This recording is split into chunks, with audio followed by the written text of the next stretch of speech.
I'm Professor Lees, not really a professor, and this is Art 101, not really a class. We're here to go on a deep dive of an idea, an artwork, or a story from the art world that's controversial, inexplicable, or just plain weird. And today on Art 101, we're going to talk about what happens when artists use the tools of colonialism to push back against their colonizers. This is a lady wearing a batik dress and shooting cherry blossoms out of a gun. It's by a British artist named YINKA SHONIBARE, CBE. That means Commander of the Most Excellent Order of the British Empire. What do the dress and the gun mean? Both are souvenirs of colonialism. YINKA SHONIBARE was born in London, raised in Nigeria, and he moved back to England when he went to art school.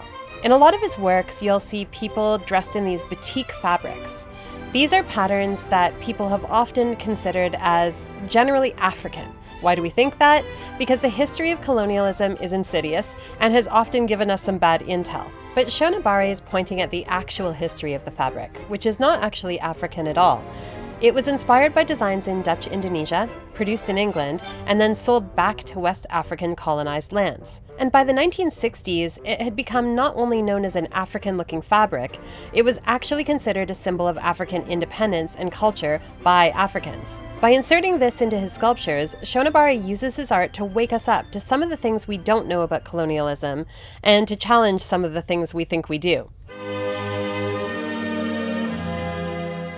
Canada has its own long history of colonialism, and Kent MONKMAN has taken on this history using a language we might be familiar with: massive paintings that usually feature political, biblical, or historical events. You know the kind. They might depict the French Revolution or a raft lost at sea.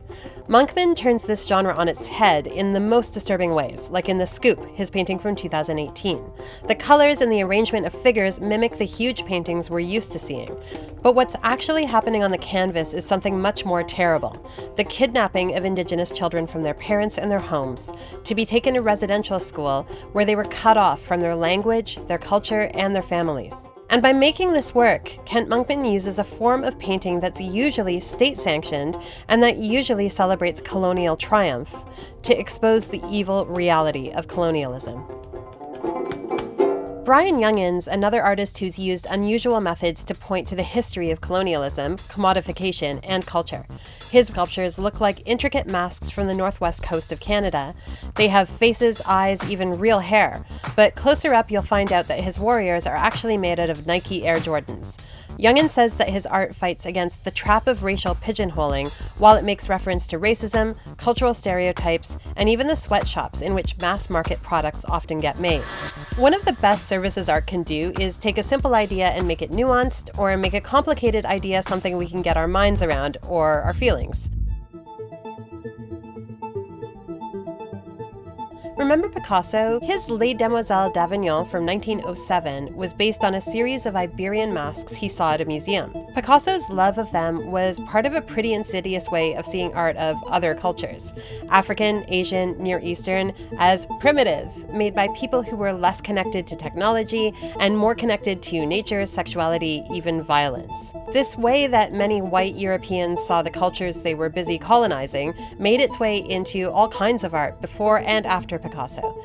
And because part of the way we learn about culture is from art, ideas of primitivism or about myths of other cultures sort of sneakily made their way into the minds of generations of art viewers. Art is a trickstery little game that way. So Youngens, SHONIBARE, MONKMAN, these artists all make works that question narratives of colonialism, racism, and misunderstanding or appropriation of other cultures.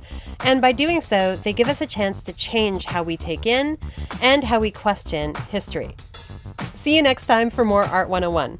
And hey, if you like this, hit the thumbs up below and subscribe to CBC Arts for more Art 101, plus a ton of videos about the most amazing artists in the country.